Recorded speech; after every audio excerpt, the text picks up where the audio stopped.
Olá, gente. Muito boa tarde.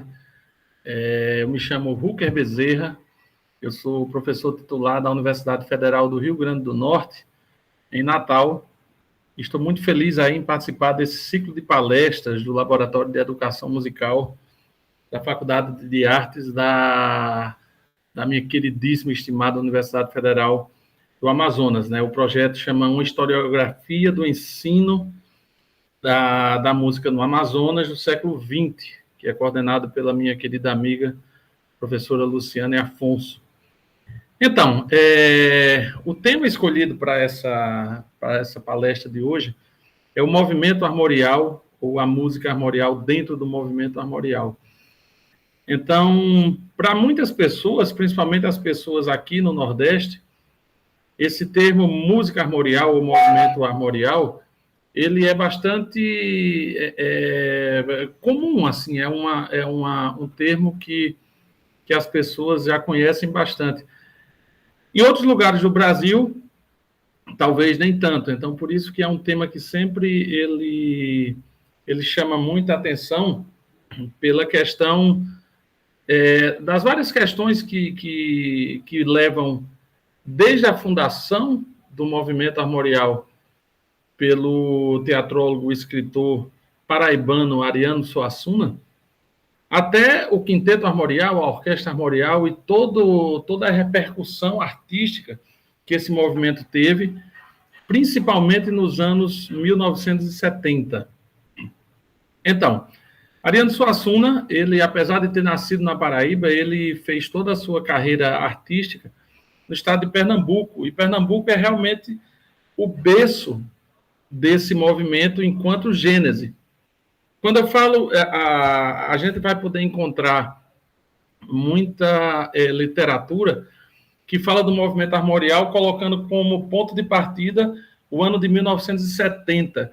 E tem uma razão, porque em outubro de 1970, no Pátio de São Pedro, na igreja de São Pedro dos Clérigos, em Recife, foi feito o lançamento desse movimento.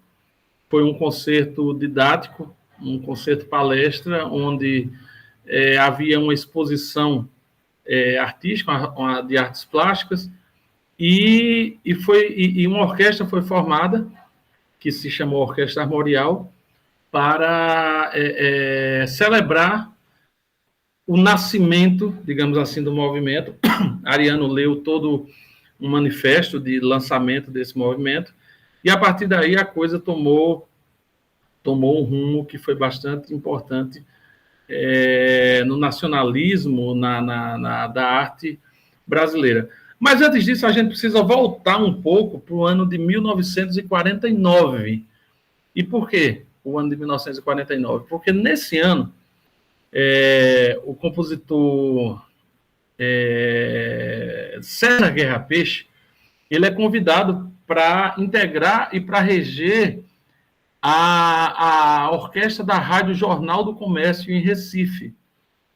Ora, Guerra Peixe já tinha toda uma trajetória enquanto compositor no Rio de Janeiro, e ele estava envolvido, ele se deixou seduzir pelo Kohlreuter, quando o Kohlreuter lança o movimento Música Viva, da música dodecafônica. E Guerra Peixe, ele entra de cabeça nesse movimento do Kohlreuter, e reza a lenda de que Guerra Peixe ele destrói muito material que ele tinha feito de música tonal, e ele parte para música nova, então música nova, o sistema dodecafônico, que Kohlreuter traz da Alemanha para o Brasil. Pois bem, quando o Guerra Peixe é convidado para ir morar em Recife, ele morou em Recife de 1949 até 1952. Então, Guerra conhece muitos artistas que hoje são artistas lendários do cenário musical brasileiro e até internacional, como o Sivuca, como Clóvis Pereira, como Capiba, como Jarbas Maciel, e foram pessoas que faziam parte do casting musical da Rádio Jornal do Comércio. A rádio tinha músicos que vieram para o Brasil depois da Segunda Guerra Mundial. Então, tinha grandes músicos europeus, italianos, ingleses, alemães, que vieram no pós-guerra, na Europa bastante destruída, vieram tentar a vida aqui no Brasil. Então, Guerra, quando chega em Recife, ele se depara com uma cultura que, para ele, até então, era algo assim de muito pontual, tanto na obra dele quanto do próprio conhecimento. Então, ele lança uma classe de alunos de harmonia, de composição, e essa classe tinha essas pessoas, o Capiba, Sivuca, o Jarbas, Clóvis Pereira, que apresentam a ele a cultura nordestina, a cultura pernambucana. Então, levam ele para conhecer o maracatu, o caboclinho, o xangô, o próprio frevo, e ele, assim, enlouquece com essa questão, com do quão vasta era essa cultura brasileira que não chegava lá no sul do país. Então, Guerra fica encantado com isso e conhece, então, o Ariano Suassuna.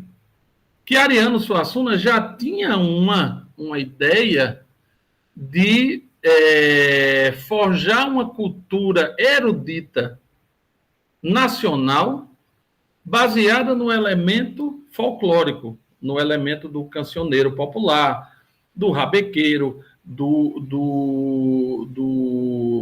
violeiro, certo? Então, aí junta a fome com a vontade de comer. Os dois se conhecem, então essa semente do movimento armorial ela é plantada aí no início dos anos 1950. Só que depois Guerra volta para Recife, para o Rio de Janeiro, e a coisa fica meio que adormecida, até que, em 1970, o movimento armorial ele eclode realmente com o Quinteto Armorial, com a Orquestra Armorial, e eles realmente ganham o Brasil. Assim, as críticas as críticas nacionais elas foram bastante elogiosas, e ele tomou a proporção que a gente tem hoje. Então, vamos lá. Pontos importantes.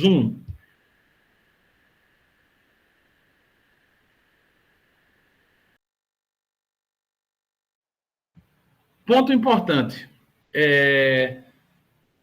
Quando a gente fala das origens da música do Nordeste, a gente precisa falar de algumas influências europeias.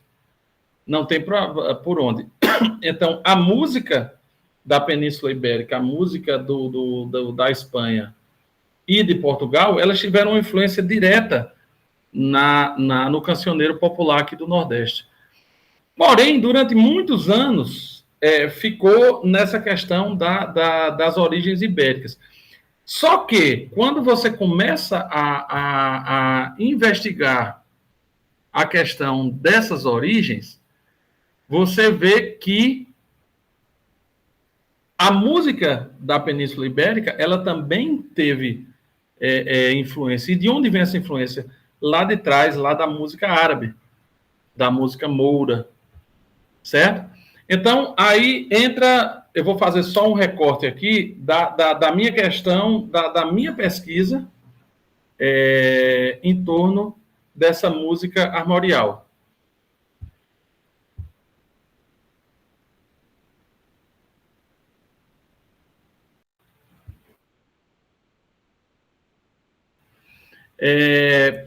Eu, quando comecei lá desde o do meu mestrado,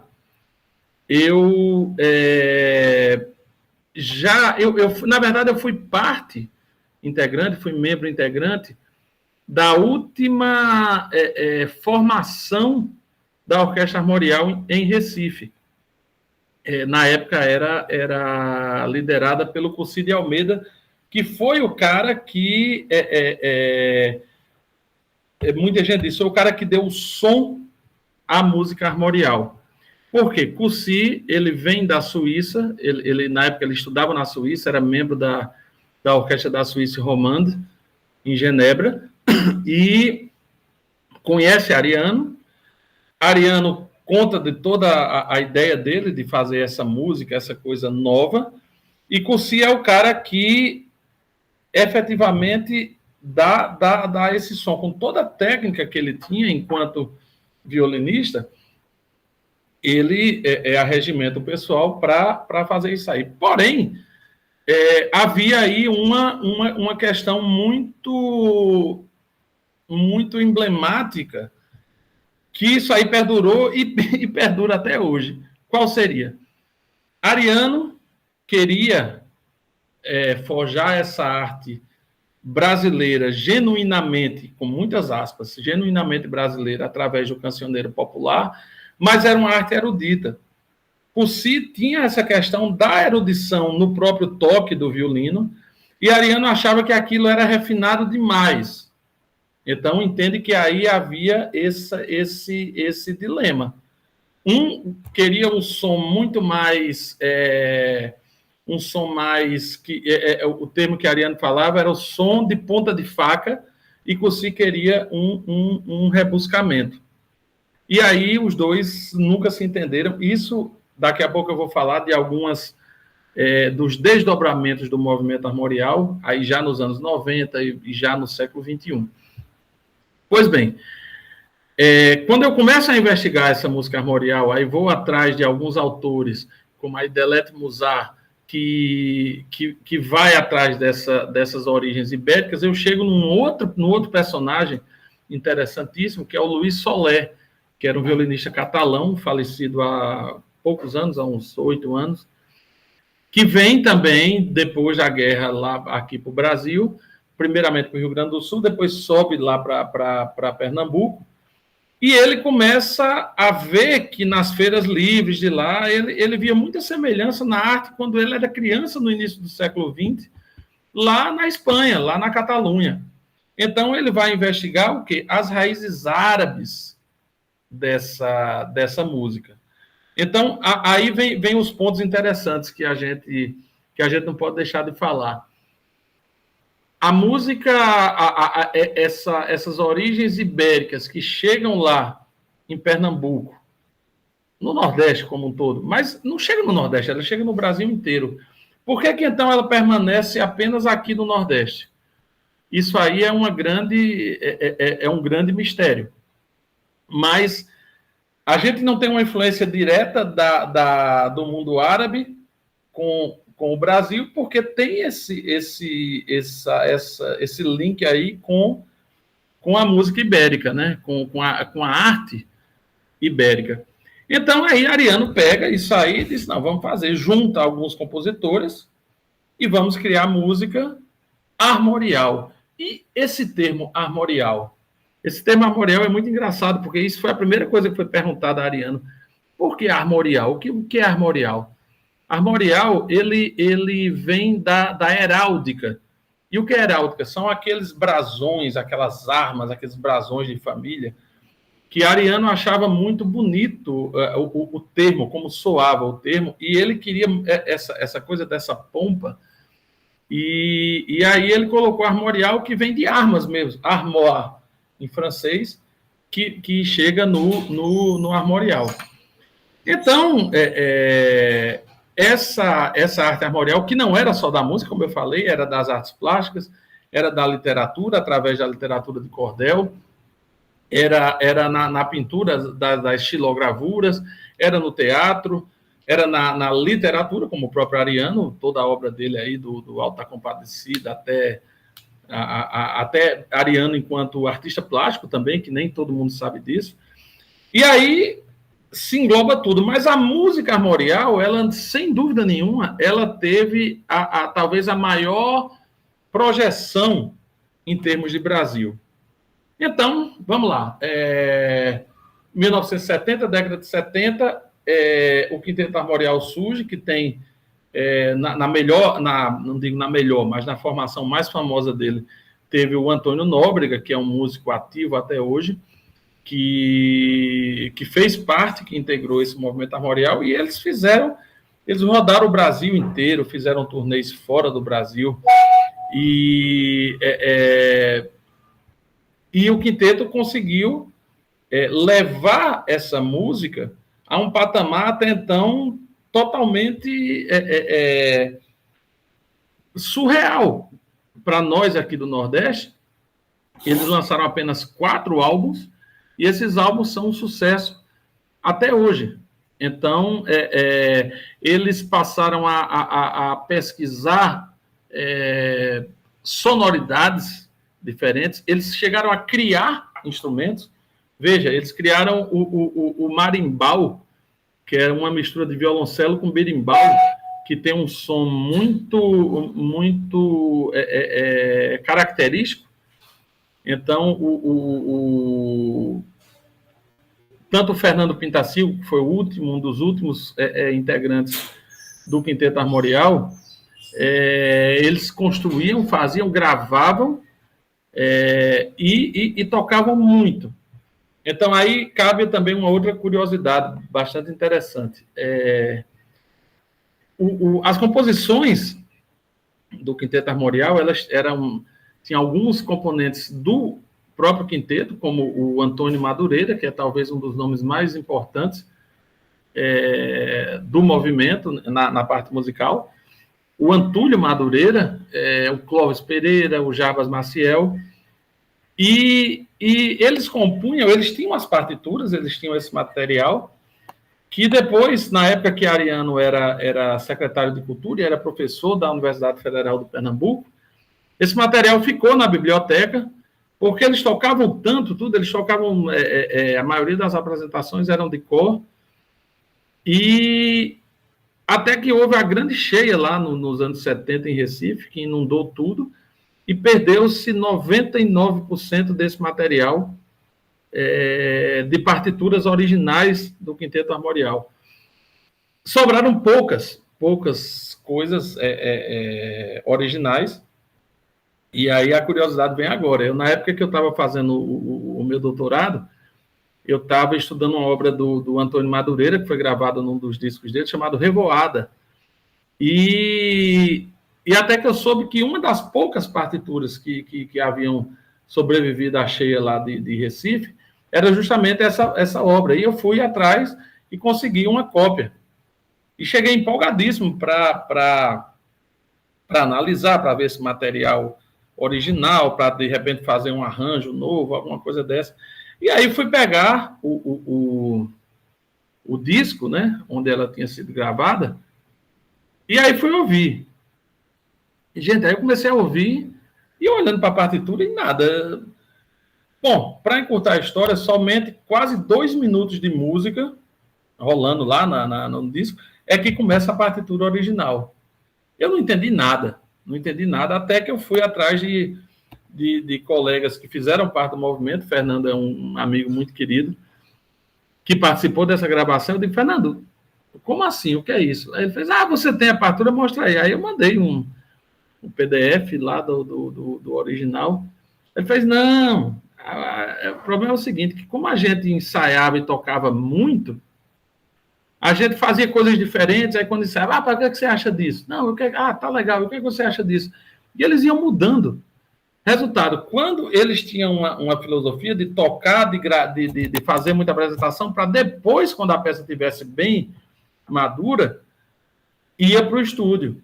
Só que aí esse ir para o estúdio jamais não tinha mais nada a ver com aquela primeira concepção. Então, isso é um elemento muito interessante para quem se interessar em pegar o pouco que se tem de material original. Muita coisa não vai corresponder com o que ficou famoso, que que são as gravações, o que fica realmente do Quinteto Armorial. Então, os anos 70 foram muito férteis com relação a essa música. As críticas eram sempre muito elogiosas. Ariano sempre foi um cara muito midiático, assim. Ele ele vendia muito bem o peixe do movimento armorial. Só que aí existe um lado B que é pouquíssimo falado e nem todo mundo tem essa explicação de uma maneira mais clara, que de repente o quinteto começou a ficar famoso demais. E o Brasil vivia aquele momento da ditadura militar, e as pessoas, e Pernambuco, aqui no Nordeste, era o estado que era, a coisa estava pegando mais pesado. Então o quinteto estava começando a chamar muita atenção. E aí, não mais que de repente, os integrantes do quinteto eram professores da Universidade Federal e eles são convidados a mudarem de cidade. Então, alguns foram aqui para Campina Grande, na Paraíba, e isso, de certa forma, assim, desestruturou toda a logística que eles tinham de ensaios. Então, uns ficaram em Recife, outros na Paraíba. Então, a gente fala de anos 70, a questão do transporte das estradas não eram como hoje.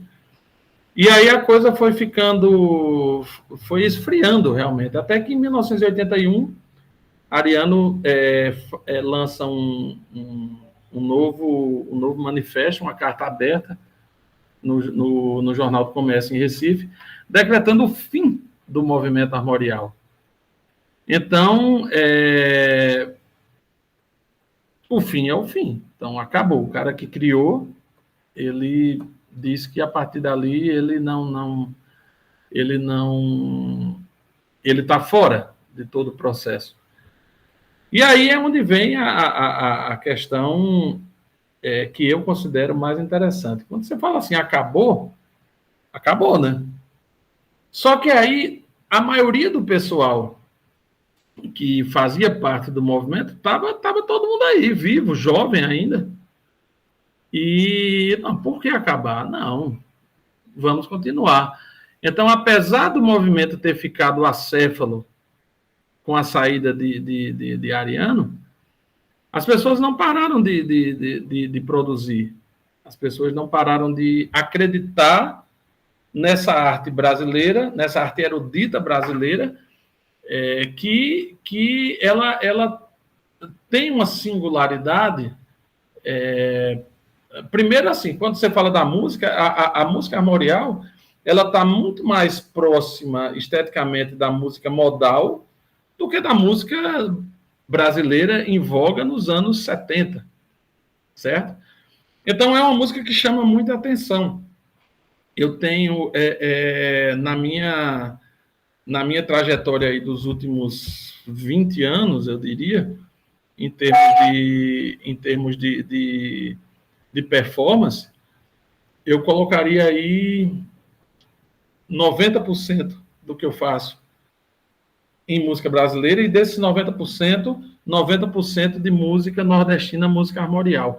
E por quê? Tudo por conta de um banner. Olha só, no iníciozinho dos anos 90, eu estudava nos Estados Unidos, e o meu professor estava montando um recital lá, e ele me diz assim, Ruker, traga música brasileira para tocar, vai tocar Brahms, Beethoven, né? Todo mundo toca, você vai atrás de música brasileira. E eu não conhecia nada, sabe? Eu fui atrás de coisas na biblioteca da universidade, alguns amigos mandaram coisas por fax na época, talvez quem estiver vendo os mais jovens não sabe nem o que é isso, mas na época era o top da tecnologia, fax, e peguei algumas coisas assim, dentre elas a Sonata 2 do Guerra Peixe, que tem elementos nordestinos, elementos armoriais. E aí cheguei pro professor, tá aqui.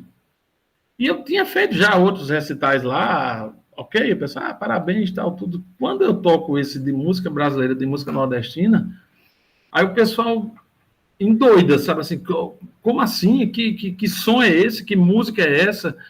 Então eu costumo dizer que você pode até gostar ou não gostar. Agora, indiferente, ninguém fica, porque é uma coisa muito, muito, muito peculiar. E o banner que eu vi foi justamente quando eu estava indo na biblioteca da universidade, estava começando naquele dia, coincidentemente, a Semana Tolstói, né, o grande artista russo, e lá tinha um banner com a foto dele, e tinha uma frase que me chamou muita atenção lá, que era, não sei se a tradução é exatamente essa, mas era algo assim: se queres ser universal, começas por pintar a tua aldeia. E eu achei que a minha aldeia era a minha música, era a música do meu país, era a música nordestina enquanto nordestino. E a partir daí eu entrei nesse viés aí, então a minha dissertação do mestrado é em cima de uma obra nordestina, a minha tese de mestrado é em cima da música armorial, quando eu faço uns recortes temporais baseados num repertório do Antônio Madureira, com 3 grupos de câmara, o Quinteto Armorial, o Quinteto da Paraíba e o Quinteto Irapuru. E aí eu venho fazendo toda caminhando uma trajetória, e foi até no caminho inverso, porque eu já fiz concertos na Espanha, com palestras, tudo, falando, percorrendo esse caminho inverso.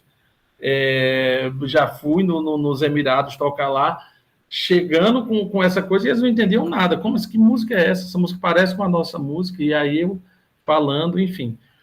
Então, isso faz com que eu veja que apesar de Ariano, lá em 1981, ter dito que o movimento tinha acabado, o movimento continua mais vivo do que nunca.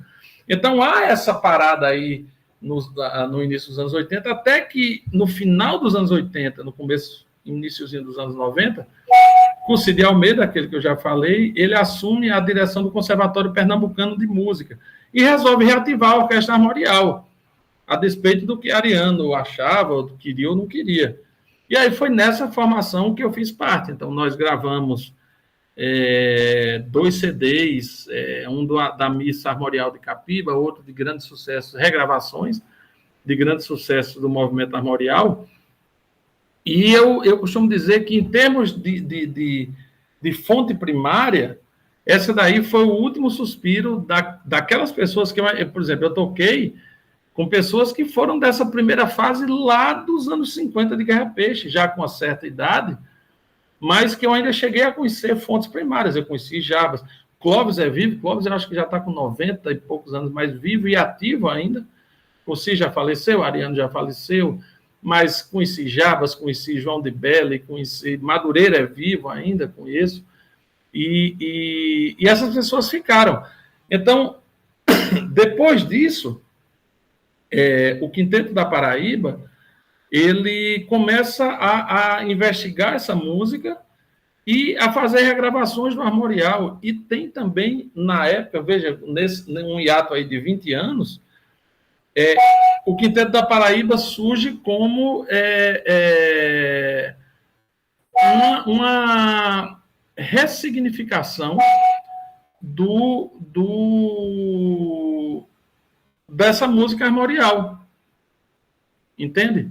Então, eles fizeram também um sucesso estrondoso nos anos 90, chegaram a tocar na Europa várias vezes, chegaram a fazer turnês aí por toda a América Latina, tudo, fazendo essa música armorial. E detalhe, praticamente o mesmo repertório, com arranjos novos, como eu falei que partitura praticamente não existiam mais. Então, eles fizeram todo esse sucesso, até que eles também chegaram ao ponto que, ok, já deu. E aí foi justamente nessa época que eu estava no doutorado. Veja, olha que coincidências. 1970, Quinteto Armorial, 1990, Quinteto da Paraíba, e quando foi lá para 2010, eu estava aí na fase final do doutorado, eu digo, gente, essa árvore ainda tem frutos. Não é possível que uma música, para onde eu vou tocando isso aí, fica todo mundo enlouquecido, por que parar? Então, eu comecei, eu mesmo reescrevi alguns arranjos, e o Quinteto Irapuru, que é o meu quinteto, a gente também chegou a fazer, e vem fazendo ainda, bastante apresentações com essa música armorial. Então, hoje em dia, existem pessoas, músicos, compositores jovens, que nem eram nascidos lá na época deles, que continuam totalmente influenciados e compondo material novo, alguns buscando aí uma ousadia harmônica, alguma técnica estendida, alguma coisa, mas muitos ainda bem raiz, no sentido da estética armorial basilar, lá que vem lá de Guerra Peixe.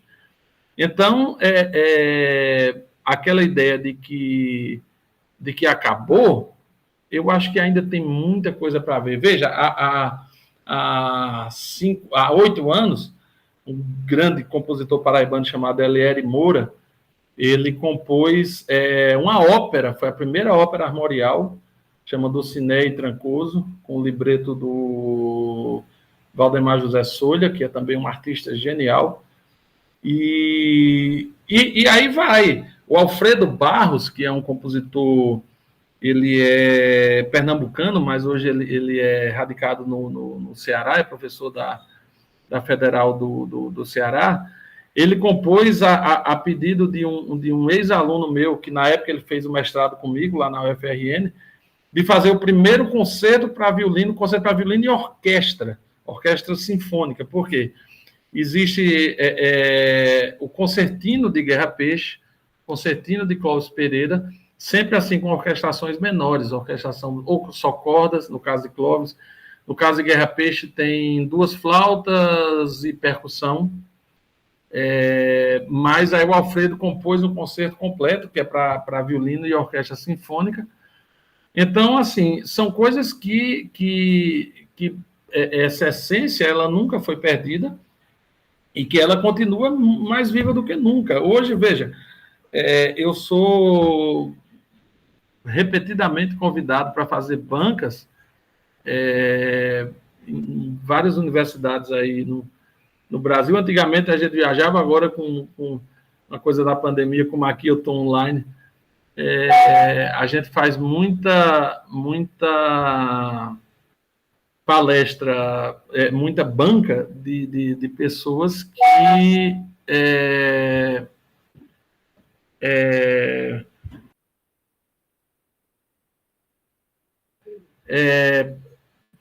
bancas de pessoas que estão interessadas por esse assunto, porque é um assunto que ele chama muita atenção, entende? A gente costuma dizer que a música armorial, ela, na sua simplicidade também, entre aspas, ela consegue despertar esse sentimento, um sentimento que muitas vezes você não sabe nem o que é. Eu lembro uma vez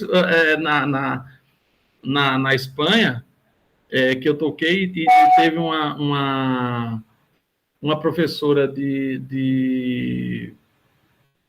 da Universidade de Málaga, que ela chegou para mim, ela disse: olha, essa música ela me trouxe um sentimento de uma saudade que eu não sei bem o que é.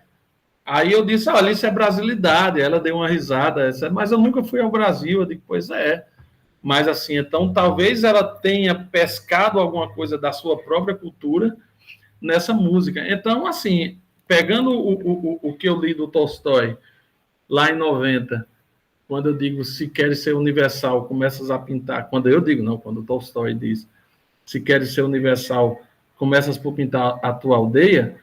Então, assim, eu fazendo um apanhado aí dos últimos 10 anos, dos lugares que eu já fui tocando a nossa música, eu jamais teria ido tocando o repertório standard, o repertório tradicional, tocando Brahms, tocando Bach, tocando Beethoven, tocando Mozart, por uma razão muito simples. Assim, tem muita gente que faz isso, que está no sangue deles. Você pedir para um alemão tocar Beethoven, ele está pintando a aldeia dele. Então, quando eu chego lá, eu falo da Alemanha, mas Alemanha, Itália, Espanha, Portugal, Emirados Árabes. Então, eu chego tocando pintando a minha aldeia. Então, primeiro que já fica uma coisa complicada para você julgar aquilo ali, porque você não conhece, você acha interessante, mas você não conhece e você fica impactado com o tipo de sonoridade. Então, assim, eu convido a todos para quem tiver a curiosidade de escutar, nas plataformas digitais, todas têm. Se você colocar Quinteto Armorial, você vai ver lá os 4 álbuns. No YouTube, você vai ver muita coisa falando e conhecer um pouco dessa sonoridade. Ela é realmente muito impactante. Então, assim, partindo aí para o final dessa minha fala, eu queria deixar o meu e-mail para quem tiver alguma dúvida, quem tiver alguma curiosidade que eu puder ajudar a dirimir. Eu acho que deve estar aqui nos caracteres, mas como escreve meu nome, né? R-U-C-K-R, Hooker BQ, B de Bezerra, Q de Queiroz, hookerbq@gmail.com. Então, eu vou ficar muito feliz em responder algumas questões que, porventura, possam surgir. E quero, mais uma vez, agradecer demais essa oportunidade de falar desse tema que me encanta muito, que é a música armorial, que é o movimento armorial como um todo.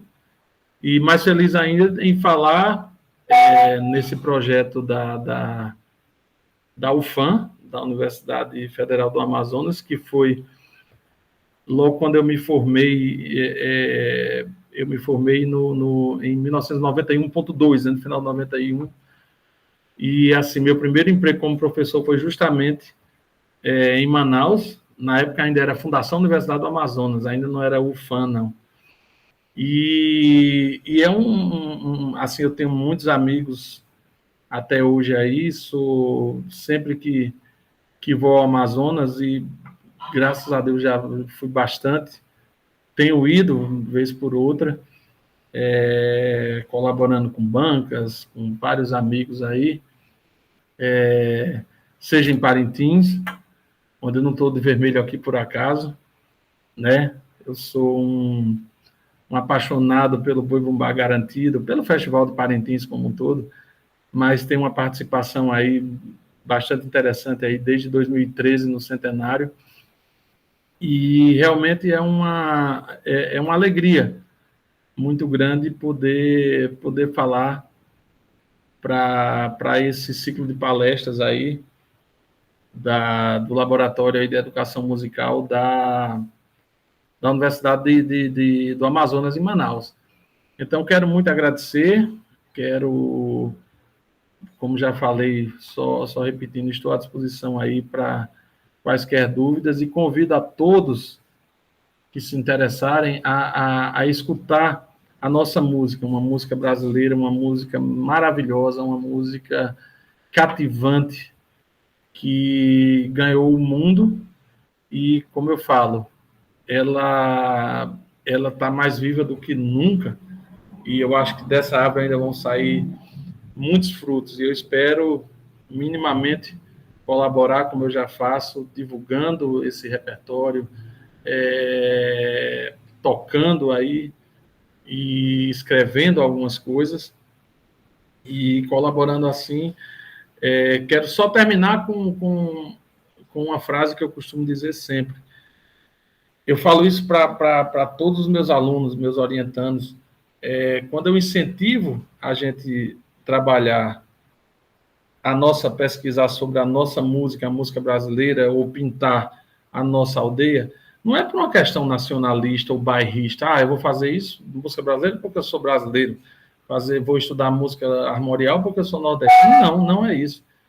Na verdade, é estudar a nossa música porque a nossa música é absolutamente genial, ela é fantástica, ela é riquíssima.